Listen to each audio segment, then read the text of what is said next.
Hi, my name is Danny Brown and I'm the CEO of Myriad Real Estate Group, and today we're going to talk about renting versus buying. Everybody's heard it. There's a ton of realtors, ton of lenders. They all talk about how if you rent, you're just throwing money away, and that everybody should own a home because it's better for your bottom line and it's going to increase your net worth. So personally, I believe that owning a home is the greatest path to wealth in our country, and that is because of leverage. And leverage means that you're using someone else's money to buy an investment that's going to appreciate, and you get 100% of that appreciation, right? So let's think of $1 million house.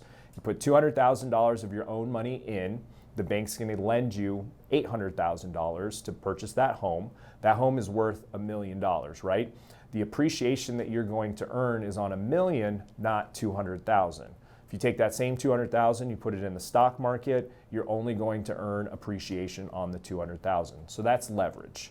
But owning a home is very expensive, and it isn't for everyone.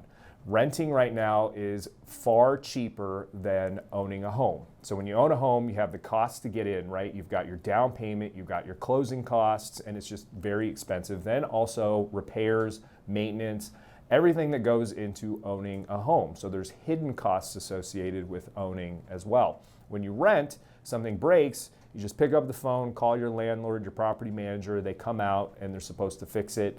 You don't have to come out of pocket anything, and it's just taken care of. So it's much easier, and again, it's a much cheaper way to be in a home, especially now when you've got interest rates and the cost of real estate being so high. The problem with that is that Americans are really horrible at saving. And I think it just goes back to when we're kids and no one really teaches us financial literacy. So we don't know how to save, we don't know the power of compound interest, we don't really know about credit, we don't know about 401ks and all of these things. So when you own a home, the mortgage that you pay is like a forced savings account. So if you're putting $2,000, $3,000 a month towards your mortgage, while it is a payment towards a debt, it is more of a forced savings account. Think of it as being deposited into an asset every single month. When you go to sell that asset in the future, you're going to get that money back plus the interest or the appreciation. When you rent, you don't have any of that, right? But what you're spending on a monthly basis is typically far less than what you're spending if you own. Renters, for the most part, aren't taking their savings and investing it.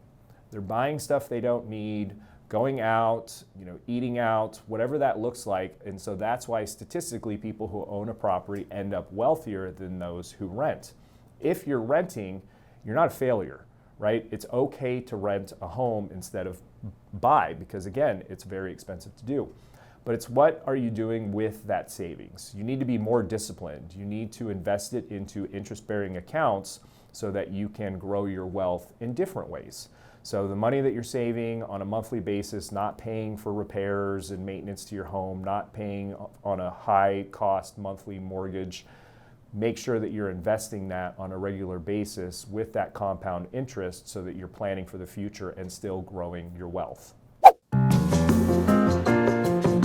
So when you're doing that cost benefit analysis, the things you have to look at when you own a home is not just your monthly payment on your mortgage. You also have taxes and insurance on that, and that can fluctuate. So taxes, property taxes typically go up. They don't go up a lot, but they do typically go up. Same with insurance, that typically goes up over time. But your monthly payment, the interest that you pay on your mortgage and your payment on your mortgage, that should never change. But so you've got your mortgage payment, you've got taxes and insurance, you've got the cost of maintenance on top of that.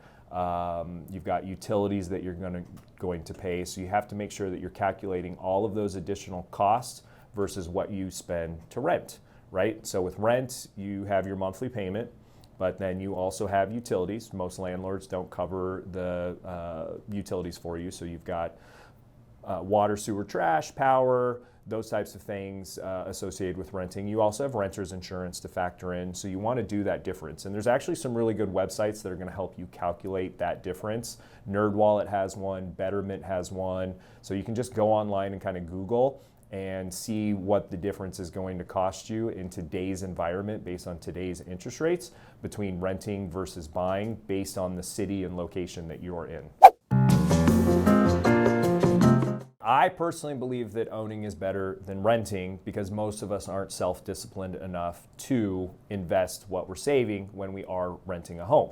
The other thing to consider is that the greatest hedge against inflation, and inflation is a hot button issue over the last couple of years because it's been much higher than it traditionally is that once you lock in that monthly payment on your mortgage, it does not change. That is why it is the greatest hedge against inflation.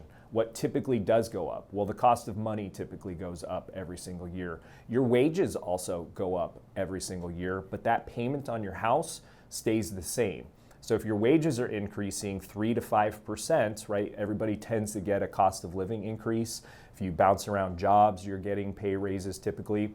That monthly payment on your mortgage does not change, and it only becomes more affordable over time.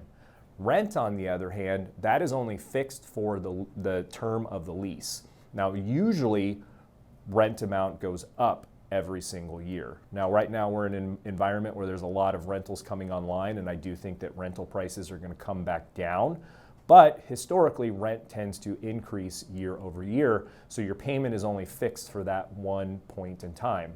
The other things to consider when renting are, if you want to stay in the home at the end of your lease, you may not be able to. That landlord may decide that they want to sell. They may decide they want to increase your rent to a dollar amount that you can't afford, and now you've got the expenses of relocating and moving. You also can't really do any sort of customizing to the home that suits your personality. Where if you own, you can, right? You can paint your walls neon yellow if you wanted to, but you typically can't do that when you're renting. But renting is also really good if you're not going to be in a location for a very long period of time, right? So if you own a home, you need to be there at least 2 years because if you sell before prior to the 2 years, any profits that you made, you're gonna have to pay taxes on. So you wanna be in that home for at least 2 years. I would argue longer because you've got to factor in the cost of selling. So if you're only going to be in a location for a certain period of time, or you're somebody who likes the freedom to be able to move, renting could be a better option. I also have a friend who is moving to a new city. She's never lived there before, and so buying can be very scary when you're going into a new place because it's so permanent. What if you buy a home in an area that you don't like because you're not super familiar? I think it's okay to move to a new city and rent for a period of time just to get settled, just to get situated so that you can learn the area better and then make a smarter long-term investment in your home. So there's a lot of pros and cons to weigh when you're considering renting versus buying, but don't ever consider yourself a failure because you're renting. You are not. Just make sure that you are planning for the future and continuing to invest the savings that you are having on a monthly basis by renting versus buying. So we always need to be planning on the future. I, for one, do not want to rely on Social Security or the federal government for my retirement and my future wealth. So you've got to plan for it and you've got to invest any of the money that you're saving on a monthly basis. So renting is by far okay, and you are certainly not throwing your money away. Let me know if you have any questions on the pros and cons of renting versus buying. Let me know if I missed anything as well. And I'm gonna link to some of those calculators to weigh the cost of renting versus buying in the links below. Thank you so much for tuning in, and we will see you next time.